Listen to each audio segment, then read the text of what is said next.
ने मुंडी रूप धारण करके दो पंक्तियों में बिठा करके दोनों लोगों को पान कराने के लिए देवताओं की तरफ से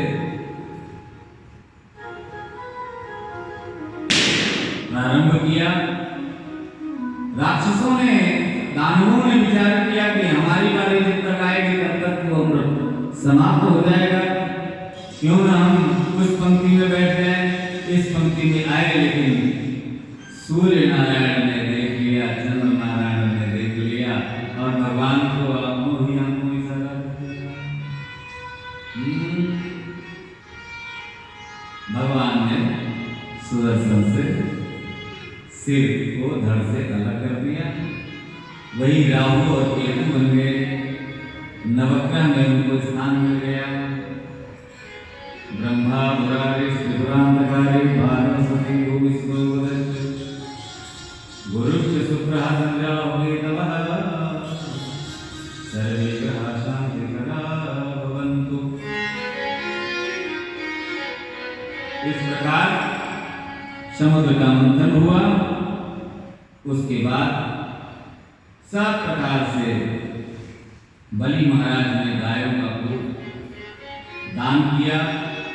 कहते हैं कि गाय का दान और गाय की सेवा जो मनुष्य करते हैं उनको बहुत पुण्य प्राप्त होता है। शुक्राचार्य ने वो गाय की सेवा के बल से स्वर्ग के ऊपर चढ़ाई कर दिया और विजय श्री प्राप्त हो गई। बलि महाराज ने सोचा कि अब सेना लेकर के हमने चढ़ाई तो कर दी, विजय भी प्राप्त कर लिए, हम कई लोगों के स्वामी हो गए, हम त्रिलोकी बन गए। त्रिलोकी बनना कोई साधारण काम नहीं, बहुत बड़ी बात है। त्रिलोक का साम्राज्य प्राप्त हो गया। अब लोग इधर उधर भटकने लगे। पुत्र के जीवन में अब संकट देख करके देवताओं की माता को कष्ट होने लगा। कश्यप ऋषि एक बार अपने आश्रम में जब आए तब कश्यप ऋषि ने पूछा, क्या बात है अदिति? बोले, पुत्र तो सब अपने ही हैं, लेकिन झगड़ा बहुत कर रहे हैं। घर में दो चार होते तो संभालना बड़ा काम होता है, जिसके हजारों बच्चे हैं उसको भैया कितनी बड़ी बात है, समझाना बहुत बड़ा काम है। क्या किया? बोले कि अब झगड़ा कर दिया और देवता लोगों को मार पीट करके से भगा दिया और इधर सब राजपाट ले लिया। अब हमको कोई एक ऐसा पत्र दे दो जो हमारे बच्चों को राजपाट वापस दिला सके। बोले अच्छा ठीक है, लेकिन ये समय तो तुमको एक मैं व्रत प्रदान करता हूँ, जिस व्रत के प्रभाव से 12 महीनों में तुम्हें एक संतान होगी। बोले हमको एक बड़ा बच्चा दे दो, लेकिन बड़ा बच्चा कैसे? तो छोटे रूप में भगवान का अवतार होगा। इसलिए भगवान की आराधना करने में अतिथि लग गई और ये व्रत फाल्गुन के महीने में प्रारंभ किया जाता है। फाल्गुन के महीने में 12 दिन तक ये व्रत रहा जाता है, जिस व्रत का नाम पयोव्रत है। पयोव्रत को रखा। कुछ समय पश्चात भादव के महीने में सुंदर एक पुत्र का प्रादुर्भाव हुआ, जो शुक्ल पक्ष की द्वादशी तिथि ठीक 12 बजे नारायण ने अवतार ग्रहण किया है। बोलिए भगवान की जय। इतनी सुंदर प्रभु बामन की झांकी है, इतना सुंदर बामन का मंगलमय स्वरूप है। ऐसी बलिहार में प्यार में झांकी, छोटे छोटे चरण, छोटे छोटे हाथ, छोटा सा मुखारविंद और संत सुग्रीवा है। क्या देखते ही बनती। छोटी मुट्ठी सी कमर, 4 अंगुल का पेट है, मोती जैसे उनके दांत हैं और टमाटर जैसे उनके गाल हैं। ऐसा माता अदिति ने भगवान को कोकीन पहराई है। बृहस्पति जी ने आकर के वामन प्रभु को जनेऊ धारण करवाया। दिशाओं के स्वामी जगतपति को छत्र अर्पण किया गया। ब्रह्मा जी ने भगवान को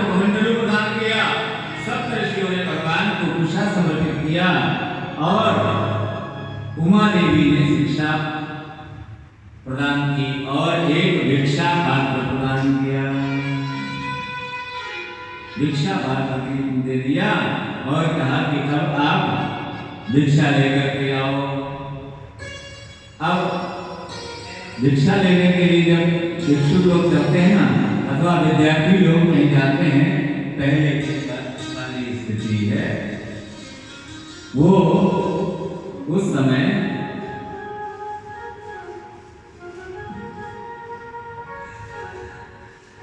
कल्पना करिए, जरा ध्यान दीजिए।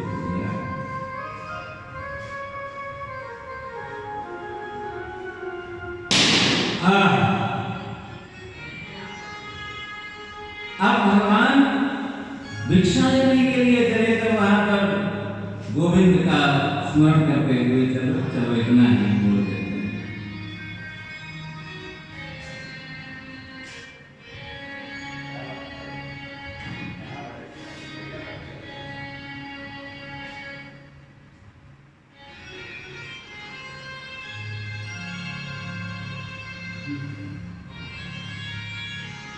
जय गोविंद जय जय गोविंद गोपाल जय जय गोविंद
बलि ने प्रणाम करके पूछा, आपका आश्रम कहाँ है?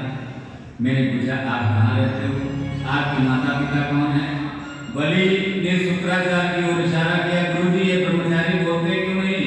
शुक्राचार्य जी बोले, देखो इनका जप चल रहा है, माला जाप करते समय बोलते नहीं है, इसलिए ये मौन है।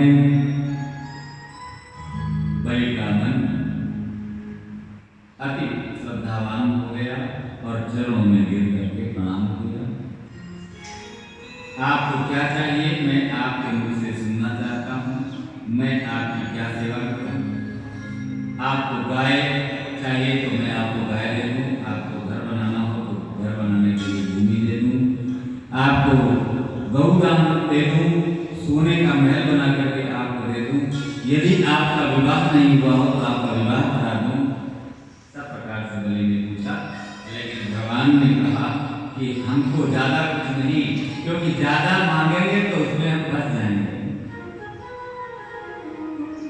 थोड़ा मांगेंगे, थोड़ा रखेंगे तो थोड़ा संभाला भी जा सकता है, ज्यादा बना दो तो संभालना भी बहुत काम है। ज्यादा संत होंगे तो मड़ी तरह को उधर है कि नहीं? जितना लोगों को रखो उतनी समस्या। भगवान कहते हैं हमको ज्यादा नहीं चाहिए, हमको 3 पग भूमि दे दीजिए बस, और कुछ नहीं। तस्मात् तत्त्वमहि मीशत् व्रणो आनंदर सुधार पराने तीन रहतेंद्र संविधान है। 3 पैर पृथ्वी दान में दे दीजिए बस, हमको और ज्यादा कुछ नहीं चाहिए। बलि ने हंस करके कहा कि पंडित जी एक बात कहूं, आप देखने में छोटे हो, वैसे ही आपकी बुद्धि भी छोटी है। बुद्धि ज्यादा किसकी होती है? बढ़िया लोगों की ज्यादा होती है, मध्यम जात लोगों की होती है, और तर्क बुद्धि जो होती है वो छोटे लोगों की होती है। भगवान ने कहा कि देखो मुझे आप 3 पग दे दीजिए बस, 3 पग भूमि आप में दे दोगे बस, उसमें मेरी काम हमारा चल जाएगा। लेकिन एक शर्त है, 3 में मैं पौने दिन नहीं दूंगा और 3.25 दिन नहीं दूंगा। बलि ने कहा ठीक है, संकल्प कर दीजिए, रजिस्ट्रेशन हो जाना चाहिए, प्रॉमिस कर दीजिए। भगवान कहते हैं कि संकल्प करिए तभी मैं स्वीकार करूंगा। देखो जब संकल्प होता है ना तभी उसकी पूर्ति होती है, संकल्प में कोई विकल्प नहीं होता। भगवान ने कहा कि तुम्हारे घर में वैसे तो सब दानदाता हुए, एक से बढ़ करके एक दानी हुए, बलि महाराज आपके घर में सब लोग दान करने वाले हुए। राजन जब संकल्प की बेला आई उस समय जल हाथ में न आने पाए, गुरु महाराज ने प्रयत्न किया, लेकिन अंत तो हुआ। दान करने से रोका भी गुरु महाराज ने, कहा कि तुम लक्ष्मीहीन हो जाओगे। बोले कि अब मैंने कह दिया है और कहने के बाद न दूं तो मेरा ये लोग तो बिगड़ेगा ही बिगड़ेगा, मेरा परलोक बिगड़ जाएगा। मेरे वंश में कभी किसी ने देने के बाद मना नहीं किया है, और आप मुझे रोक रहे हो, ये ठीक बात नहीं है। भगवान कहते हैं कि अब संकल्प करिए। संकल्प हुआ, और संकल्प हुआ तो भगवान ने अपने स्वरूप को बढ़ाया। हे समय रोचने साक्षात् भगवान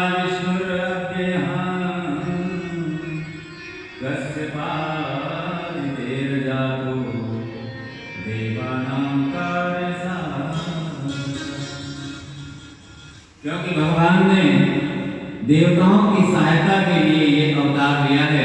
भगवान युद्ध करके तो राक्षसों को मार नहीं सकते थे, उस समय हरा नहीं सकते थे, क्योंकि बलि के यहाँ जो पूजन हो रहा था उसमें गाय की पूजा हो रही थी। इसलिए भगवान ने कहा कि इस समय मार नहीं सकते हैं, लेकिन मार को दे सकते हैं। शुक्राचार्य जी तो गुस्सा होकर के चले गए, लेकिन भगवान अपने स्वरूप को बढ़ाने लगे। स्वरूप को बढ़ाते बढ़ाते भगवान ने अपने एक चरण को सीधे ब्रह्मलोक तक पहुंचाया। ब्रह्मा जी ने कमंडल से जल उसको प्रक्षालित किया, कमंडल में जल को भर लिया तो वो गंगा जी बन गई। और ब्रह्म कमंडल के बाद में भगवान ने एक चरण जो था नीचे के लोगों तक पहुंचा दिया। अब दोनों लोग नप गए। अब भगवान सामने खड़े हैं और बलि कहता है कि क्या बात है। भगवान कहते हैं कि तुमने जो 3 पग भूमि दी थी उसमें से 2 पग हमने नाप ली है, अब हमको तीसरा रखना है तो कहाँ रखूं। भगवान के सामने हाथ जोड़ करके अपने सिर को झुका करके बलि बैठ गया। कहता है कि प्रभु आपने हमारी संपत्ति को नाप लिया, आपने हमारी संपत्ति को नाप लिया है और अब हम बचे हैं। कृपा करके आप तीसरा चरण मेरे सिर के ऊपर रख दीजिए। भगवान ने तीसरा चरण बलि के ऊपर रख दिया। उसके बाद देखिए घटना क्या घटित होती है। 3 पग भूमि दान में लेकर के देवताओं को प्रदान कर दिया और भगवान तो बलि को बंदी बना रहे थे, लेकिन भगवान ने उसके द्वारपाल होना स्वीकार किया। प्रभु ने पूछा और कुछ मांगना हो तो मांग लो। भगवान कहते हैं कि अभी अवसर है, जितना तुझे मांगना हो मांग ले। लेकिन भगवान से उसने कुछ नहीं मांगा, कहा हमें नित्य ही आपका दर्शन होता रहे, बस हमको और कुछ नहीं चाहिए।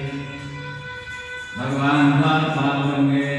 ठीक है, मैं तुम्हारा द्वारपाल बनूंगा, तुम नित्य ही मेरा दर्शन करोगे, ऐसा आशीर्वाद है।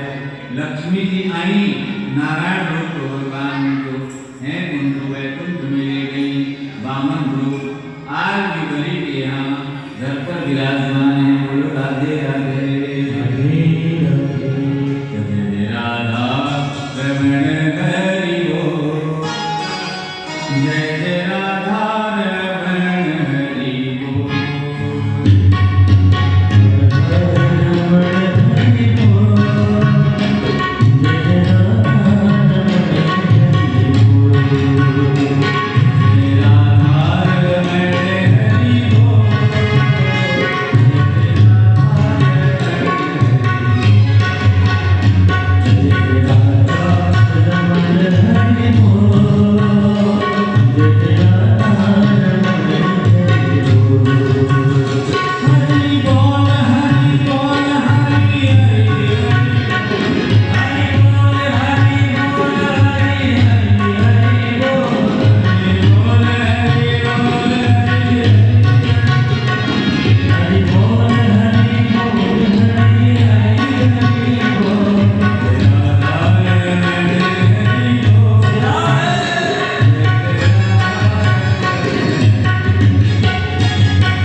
हरि बोल।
मानव चरित्र से जुड़े हुए दो अवतार बहुत वंदनीय। परीक्षित राजा सुखदेव जी महाराज से कहते हैं, गुरुदेव कृपा करके आप हमें राम कथा सुनाइए। सुखदेव जी कहते हैं कि राजन, तुम्हें मैं राम कथा सुनाऊंगा। संक्षिप्त में रामचंद्र का वर्णन भागवत जी ने वेद व्यास ने किया है। भगवान श्री रामचंद्र ने जिस परम पवित्र वंश में अवतार लिया उसे हम सूर्य वंश कहते हैं। नारायण के पुत्र ब्रह्मा हुए, ब्रह्मा के मरीच, मरीच के कश्यप, कश्यप के ही पुत्र सूर्य हैं। सूर्य का एक नाम विवस्वान है, बल्कि सूर्य का ही नाम एक विवस्वान है। विवस्वान के द्वारा जो पुत्र उत्पन्न हुआ उसे हम वैवस्वत मनु कहते हैं। वैवस्वत मनु को बहुत चिंता हुई, उनके 10 पुत्र थे। सर्याधारी सुंदरी कन्या का प्रादुर्भाव होता है, सुकन्या नाम की कन्या। इन्हीं के वंश में अम्बरीश राजा हुए, जिन्होंने एकादशी व्रत करके बहुत बड़ा पुण्य प्राप्त किया। पुण्य का अवसर इनके जीवन में आया। अम्बरीश एकादशी व्रत को करते करते अपने जीवन को इतना मंगलमय बना लेते हैं कि एक समय उद्यापन करने के लिए, पारण करने के लिए जब बैठे तो उस समय विश्वामित्र आदि अनेक दुर्वासा ऋषि के साथ में संत जन पधार गए। वहाँ पर स्नान करने को गए तो विलंब हो गया। इतनी देर में जल को हाथ में ले लिया। अम्बरीश राजा जल पीने ही जा रहे थे, दुर्वासा आ गए। उन्होंने कहा तुमने हमारा अनादर किया। उसने क्रोध में आकर के एक श्राप दे दिया और उसी समय एक कृत्या प्रकट हुई। कृत्या नाम की राक्षसी मानो उसका पीछा करने लगी। अब दुर्वासा ऋषि वहां से स्वयं भागे। अमृत की गंगा पधारी और सगर के पुत्रों को जो भस्म हो गए थे उनको उतार दिया। सदगति प्राप्त हो गई। तत्पश्चात महापराक्रमी भगवीर के वंश में खट्वांग राजा हुए, फिर देवबाग हुए, रघु की कीर्त फैली। सूर्य वंश में रघुवंश के नाम का परिणय हुआ। सूर्य वंश को ही फिर रघुवंश कहा जाने लगा। रघुवंश में ही महाराज दशरथ परम तेजस्वी तपस्वी पराक्रमी हुए, जो राजा अयोध्या में राज्य करते थे। 3 उनकी पत्नियां हैं, फिर भी राजा को संतान नहीं है। वशिष्ठ जी के पास जाकर के उन्होंने प्रार्थना किया। कथा सब आप लोग जानते हो। वशिष्ठ जी के पास जब दशरथ जी गए, दशरथ जी को ग्लानि हो गई थी और जब ग्लानि हुई तब कहीं और न जा करके शरणागत हुए गुरु के पास और एक बार भगवती मन मानी, वही ज्ञान मुझे सुख नाहि। गुरु ग्रह गयो तुरंत महिपाला, चरण लाग कर विनय निज दुख गुरु ही सुना जब कहे वशिष्ठ बहु विधि संधार।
चरु का कटोरा लेकर के स्वयं यज्ञ नारायण प्रकट हो गए और चरु का कटोरा गुरु महाराज को दिया। गुरु महाराज ने अभिमंत्रित किया और अभिमंत्रित करके राजा दशरथ को दे दिया। दशरथ जी ने उस प्रसाद को सूंघा और सूंघने के बाद तीनों रानियों के लिए दे दिया। तीनों रानियों ने आपस में बांट करके उसको खा लिया। कुछ भाग उसमें से गिरा जो काकभूषण जी और हनुमान जी को भी प्रकट कर गया। बोली राधे राधे। अब देखिए सुंदर चैत्र का महीना आ गया, फाल्गुन गया और चैत आया। चैत में परेवा गई, द्वितीया गई, तीज गई और चौथ गई। सब तिथियां आकर करके अपना अपना महत्व बताते हैं कि मुझ में प्रकट हो जाओ, मैं ये हूँ, मुझ में प्रकट हो जाओ। सारी तिथियां खड़ी हैं, भगवान से कह रही हैं कि मुझ में प्रकट हो जाओ, मुझ में प्रकट हो जाओ। और नौवीं तिथि जो है बेचारी वो मूलकाय करेगी। नौवीं तिथि में भगवान अवतरित हो, इसलिए नौवीं कहती है कि मैं तो रिक्ता तिथि हूँ, मुझे कोई नहीं पूछता है। अच्छा तो मैं तुझमें ही प्रकट हो जाऊंगा। नौवीं तिथि मधुमास पूर्णिमा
Thank you.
धूमधाम हुई। भगवान राम धीरे धीरे बड़े होने लगे और धीरे धीरे बड़े हुए तब चारों भैया घुटनों के बल खेलने लगे।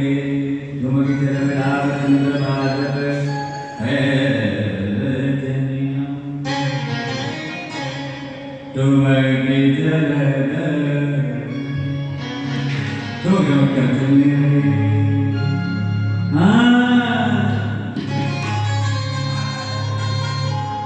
चलने लगे तो धीरे धीरे बड़े होने लगे और जब बड़े होने लगे तब फिर गुरु महाराज आ गए मांगने के लिए।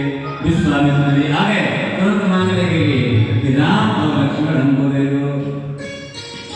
दशरथ जी ने सोचा कि अगर मना कर देंगे तो अभी हमको साथ दे देंगे। कहा कि और कोई ले लो, ये तो हमारे जान है, ये नेत्र हमारे, इनके जाने से हमको कुछ भी रास नहीं आएगा और मना भी नहीं कर सकते। गुरु महाराज लेकर चले गए। ताड़का का वध हुआ और तो और गौतम नारी श्राप बस उपदेह धर धीर चरण कमल सदा हरे कृपा कर पुरखुबी।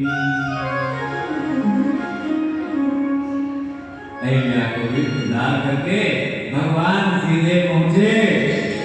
तब कहा कि अब हवन करिए, निर्भय यज्ञ करो तुम जाई, निर्भय यज्ञ करिए जाकर के, हम रक्षा करने के लिए तैयार है। राम लक्ष्मण दोनों लोग धनुष बाण लेकर के बाहर घूम रहे हैं यज्ञ की रक्षा करने के लिए, लेकिन गुरु जी अंदर यज्ञ नहीं कर रहे हैं। तो कर क्या रहे हैं? हवन कर रहे हैं, छोटा सा ट्राई कर रहे हैं। लगे हवन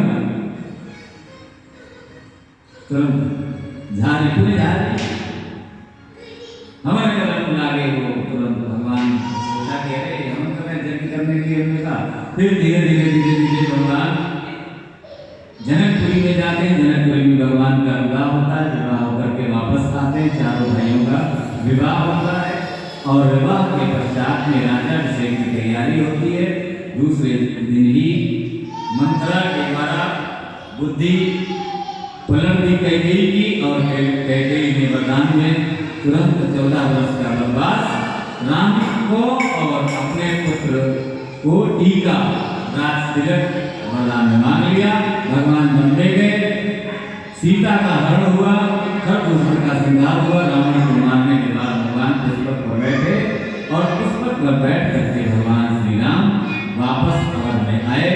दीपावली मनाई गई, खूब उत्सव मनाया गया और उसके बाद सूर्यवंश की बहुत सी कथाएं हैं, लेकिन उन कथाओं में बहुत समय लगेगा। इसलिए सीधे चंद्रवंश में दसम स्कंद के तृतीय अध्याय में पहले श्लोक में हम प्रवेश करते हैं। नमो विशुद्ध सत्वाय हरे हरिवेगसे वासुदेवाय कृष्णाय प्रभवे सर्वसात्वतां। नमः गमनाय नमः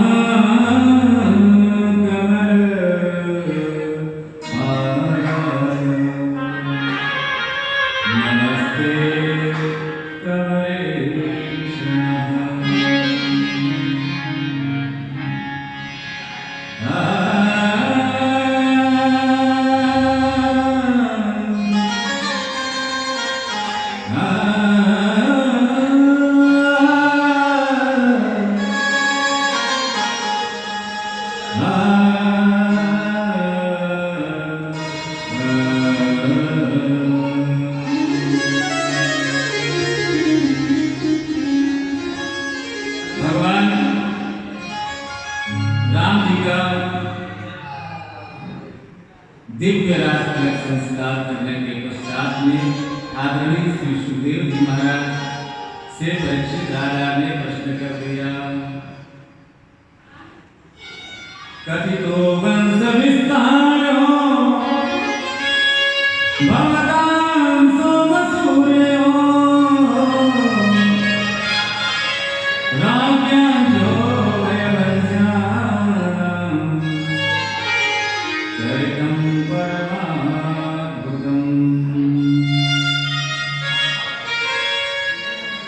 परम अद्भुत चरित्र का हमें वर्णन करके सुना जिसके श्रवण कर लेने मात्र से समस्त कथाओं का आनंद प्राप्त होगा।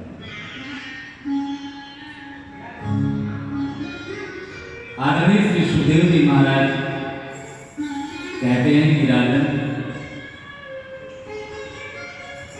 वसुदेव और देवकी का पाणिग्रहण संस्कार उग्रसेन के घर में हुआ। उग्रसेन का पुत्र जो है कंस है, देहाभिमानी है, और वसुदेव जी का मित्र है। इसकी एक चचेरी बहन है जिसका नाम है देवकी। देवकी जब बड़ी होने लगी तब उसकी विवाह की चिंता हो गई। इधर राज्य का जो संचालन था उग्रसेन के द्वारा संचालित हो रहा था, उसको अपहरण करके राजगादी पर स्वयं अभिषिक्त हो गया और अपने पिता को कैदखाने में डाल दिया। इधर उधर सब जगह ये बात फैल गई कि अब कोई देवताओं की पूजा नहीं करेगा, यज्ञ आदि नहीं करेगा, अब जयकार भी अगर करनी है तो केवल कंस महाराज की करना है। जो याज्ञिक लोग थे उनको बहुत परेशानी होने लगी। अब यज्ञ करें तो कैसे करें? अब क्या कंसाय अरे पहले रामायण नमः नारायण नमः कह करके आहुति छोड़ी जाती थी। अब क्या कंसाय नमः सबने यज्ञ छोड़ दिया। और जब करने वाले लोग जापी लोग भी जो हैं वो भी जब करते तो बेचारे गोमती में छिपा करके ओम नमो भगवते वासुदेव कंस का इतना अत्याचार बढ़ गया कि सब तरफ जो हरियाली थी वो समाप्त हो गई थी। जो फलदार वृक्ष थे उनमें सूखी सूखी फल आने लगे थे। डालियां जो थी वो मुरझा गई थी। पौधे जो थे वो सिकुड़ गए थे। और तो और अनेक प्रकार की विपदाएं वहां पर आने लगी थी। और सब विपदाओं को दूर करने वाले भगवान जो साक्षात नारायण हैं उनको सब याद करने लगे, उनकी स्तुति करने लगे। और जब स्तुति करने लगे, ऐसे भगवान की स्तुति नारायण की जब हुई तब भगवान ने कहा कि तुम सब चिंता मत करो और हम अवतार लेने के लिए हम तैयार हैं। अपनी प्रेयसी माया को आज्ञापित किया कि आप जाइए और धरा धाम पर पहुंच करके सारी सब व्यवस्थाएं करिए, मेरे आगमन का प्रबंध करिए। वसुदेव गृहे साक्षात् भगवान पुरुषः परः जनस्य तत्प्रियार्थे संभवन्तु सुरस्त्रियः। ब्रह्मा जी कहते हैं कि तुम लोग चिंता मत करो, मथुरा में वसुदेव नाम के राजा होंगे। वसुदेव जी की पत्नी देवकी जी के गर्भ से नारायण कृष्ण के रूप में अवतरित होंगे। गोकुल में नंद जी की भार्या यशोदा है। यशोदा जी के यहाँ परात्पर प्रभु की दिव्य पुत्री होगी और वो अवतार लेकर के आएगी। देवताओं ने कहा हमारा क्या कर्तव्य है, हमें भी अपने कर्तव्य का पालन करना चाहिए। सब लोग वहां से चल पड़े और किसी ने किसी रूप में आकर के यहाँ पर अपना अपना स्थान बना लिया।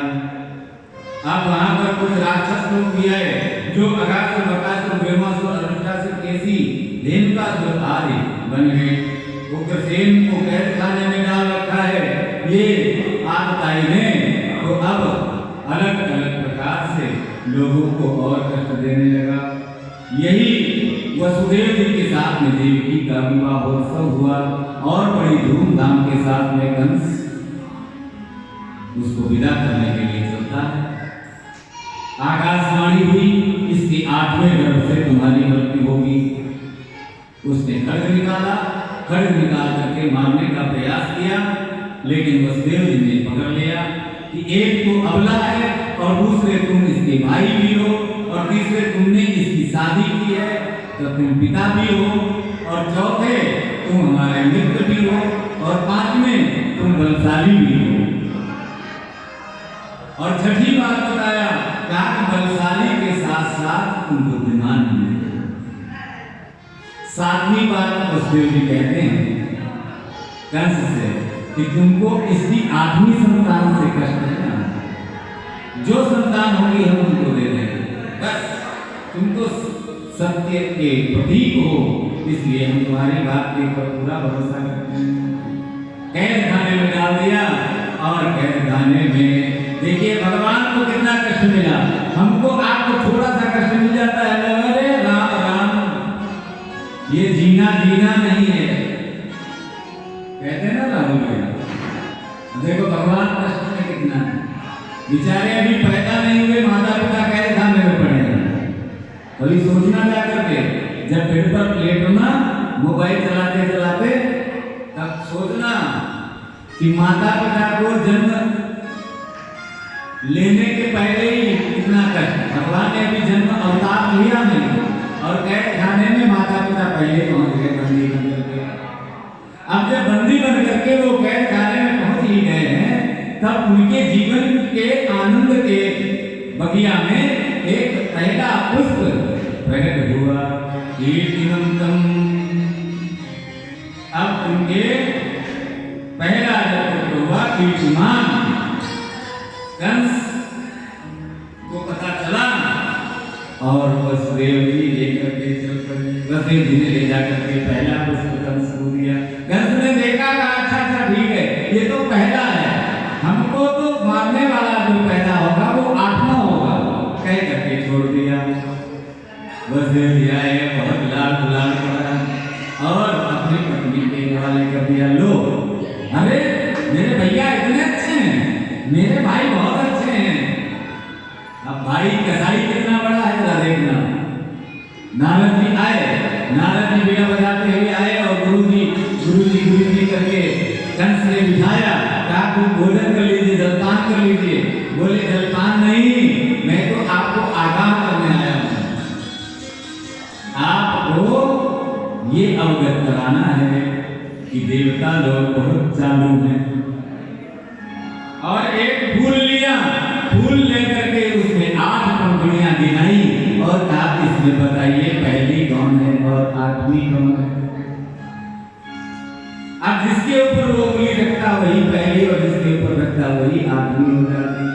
चक्कर में पड़ गया कंस। अब उठते बैठते जागते ऐसे करके 6 पुत्रों को कंस ने पटरी मार करके मार दिया।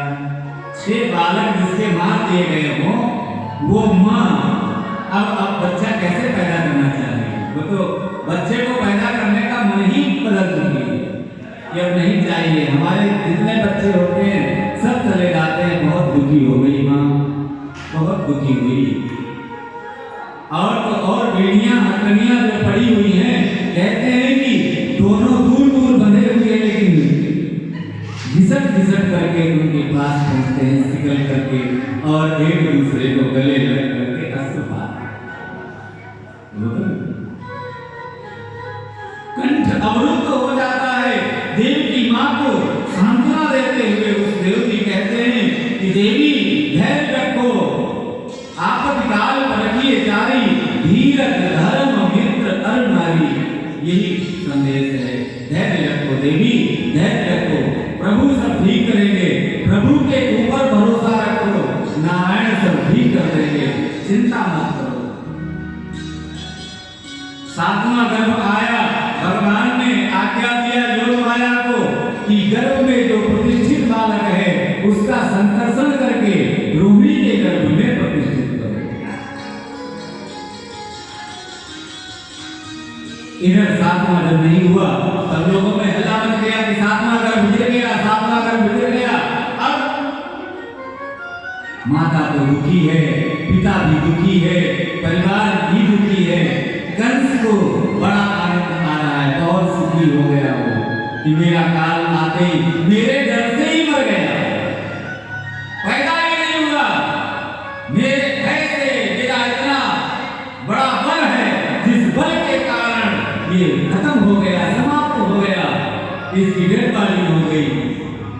अब 7 आत्मा नष्ट हो गया, ये बात सब लोगों को पता चल गई। उसके बाद 8वें गर्भ में भगवान स्वयं अंशीभूत होकर के पधार गए हैं।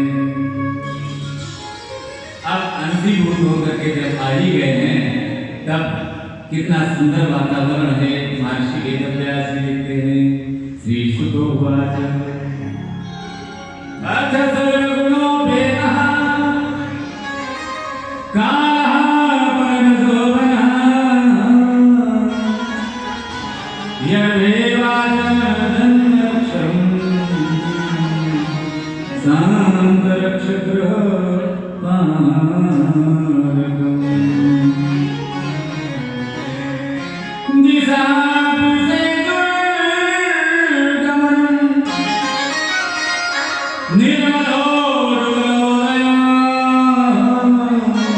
प्रसन्न सलीला प्रजाजलरुआसया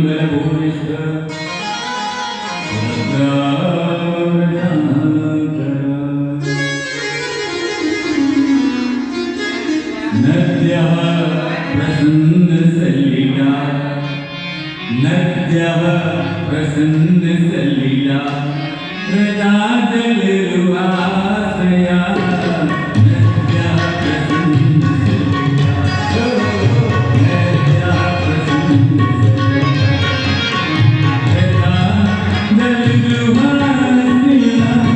विजालिकुल संनाद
बहुत सुंदर शोभायमान समय हो गया, दिव्यतम समय हो गया और नदी भी प्रसन्न होकर के बहने लगी।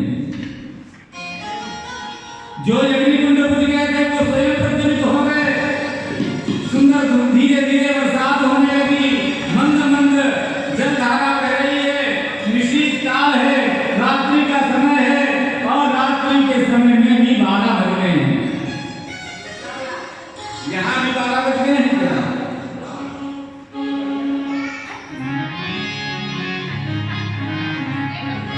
तमद्भुतं बालकम् अम्बुजेक्षणम् चतुर्भुजं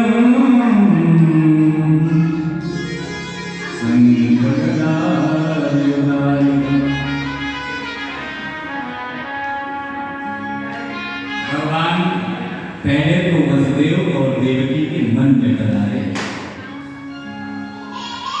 मन में पधार करके भगवान ने पूरा सब जो प्लान है वो समझा दिया।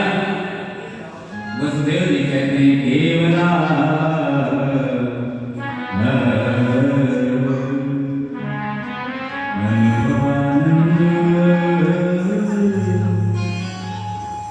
केवल अनुभव होता है आनंद का।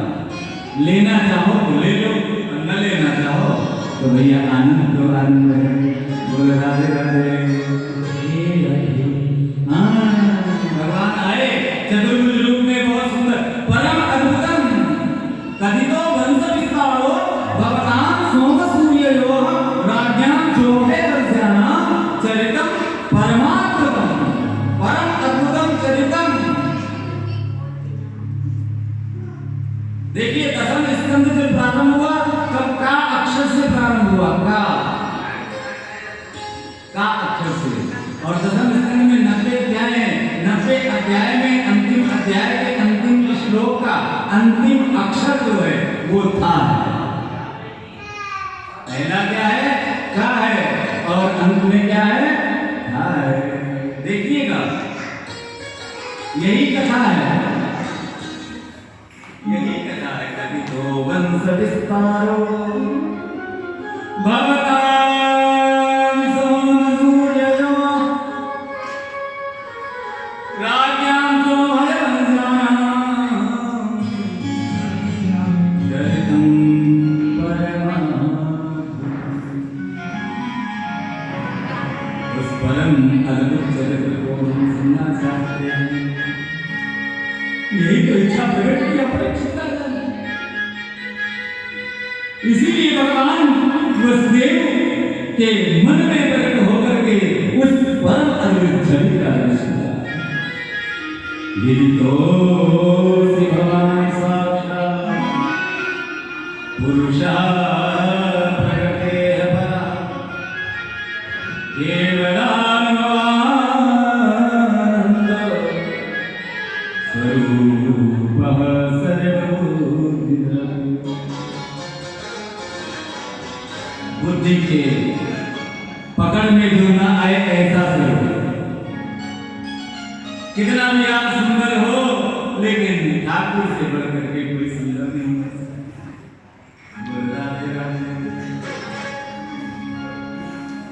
सुखदेव जी महाराज परीक्षित राजा को कहते हैं कि राजन देवकी और वसुदेव ने भगवान का ये स्वरूप देख करके बहुत प्रसन्न हो गए। और दोनों को भगवान ने कहा कि तुम चिंता मत करो और मैं आ गया हूं। भगवान अष्टमी तिथि को भादों के महीने में कृष्ण पक्ष की अष्टमी तिथि को रात्रि के 12 बजे अवतार ग्रहण करते हैं। तो अब भगवान का जब अवतार होता है, कहते हैं कि अवतार हुआ भगवान को टोकले में रख करके, सूप में रख करके वसुदेव जी नंदालय में ले जाएंगे और नंदालय में जन्मी कन्या को वापस ला करके और कंस के हाथ तक जाएगी। ये सब कथा तो बहुत विस्तार से है, लेकिन क्या करें, अभी सब लोग मोबाइल और घड़ी देख रहे हैं तो जल्दी से ही अपने लोगों को एक उत्सवानंद में प्रवेश करना है।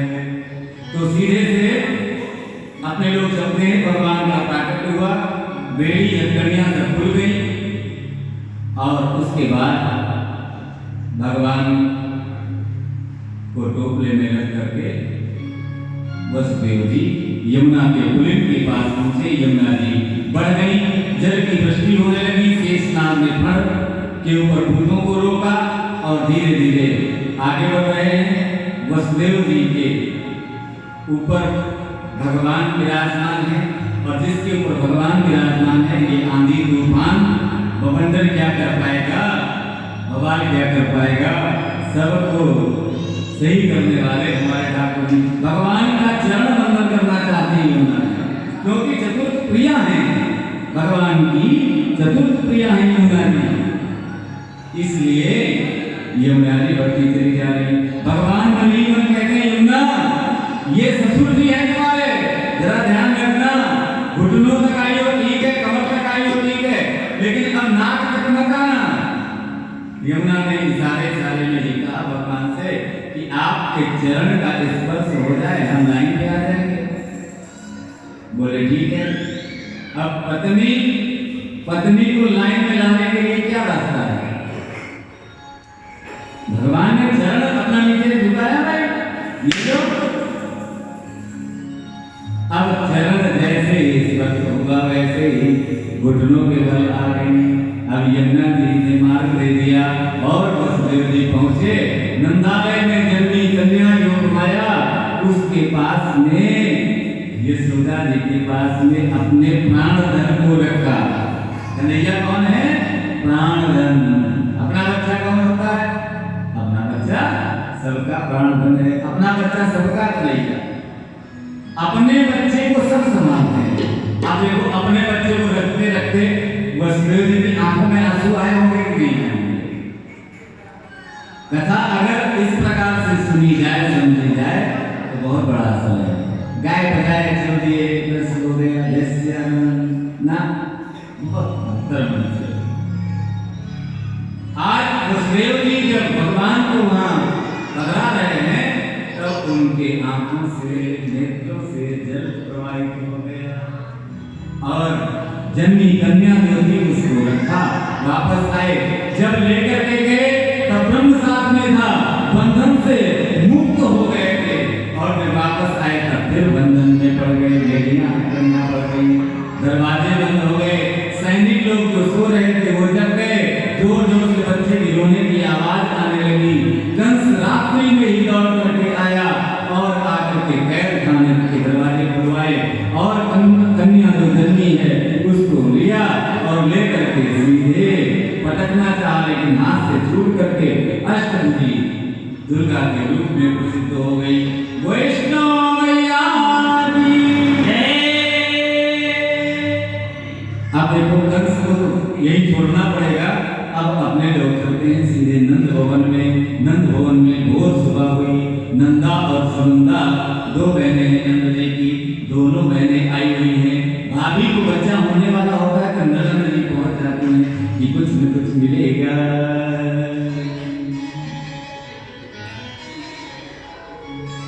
अरे सेवा करने के लिए सब जगह मिलेगा तो सेवा करने के लिए। चलो भाई ने हमारे साथ इतना किया है, भौजी को हम बस करते हैं, है कि नहीं। अब भौजी को भी समझना पड़ता है। अब भगवान को लेकर के तो वहां पहुंच गए। अब यहाँ जन्मी कन्या और ये कंस ने आकाश मार के भेजा और इधर यशोदा और नंद जी नंद महल में बहुत सी गायें हैं और नंद जी गौशाले में रहते हैं और यशोदा जी महल में रहते हैं। यशोदा जी के प्रसव पीड़ा भी नहीं हुई और बच्चा हो गया। सुनंदा ने जाकर के देखा, झांक करके खोला, देखा अंदर बच्चा है, दौड़ करके गई, भाभी को दिखाया, भाभी भाभी उठो, कितना सुंदर लग रहा है बच्चा पैदा हुआ, अच्छा इतना सुंदर लगा, देख करके जवानी हो गई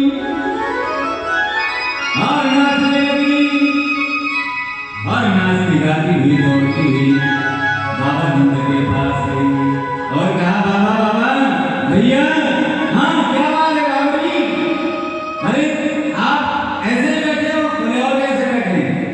बोले बैठना क्या, अभी तो उछल जाओगे। क्यों, ऐसी क्या बात है, बताओ तो जरा।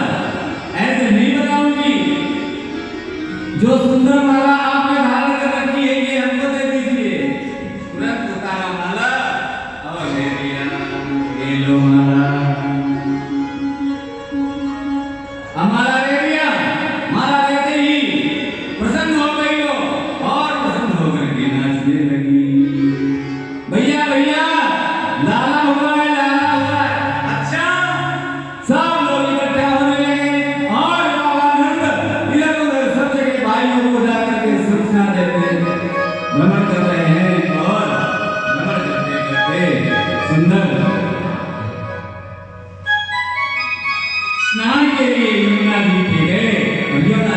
स्नान किया और स्नान करके वापस आए। सब लोगों को पता चल गया अब तो उत्सव होने लगा है। और ऐसा उत्सव हुआ कि बहुत लोग देखने के लिए पहुंचे हैं। तो आप लोग भी चलेंगे क्या देखने के लिए? नंद महोत्सव चलेंगे? तो चलो देख आए नंद घर लाला हुआ, चलो देख आए नंद घर,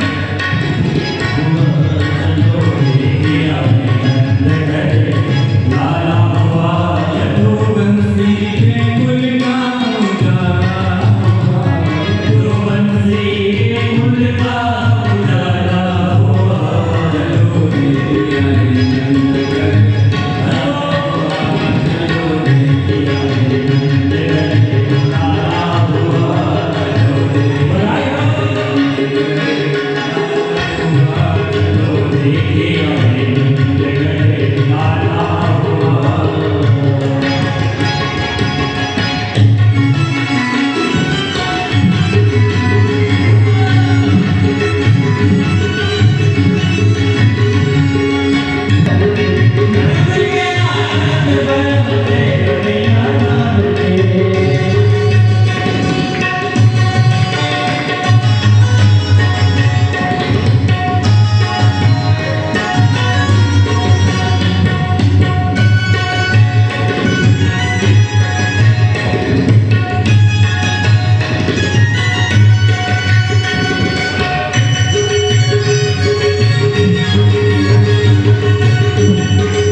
Shri Radhe Radhe Radhe Shri Radhe Shri Radhe Radhe Radhe Shri Radhe Shri Radhe Radhe Shri Radhe Shri Radhe Shri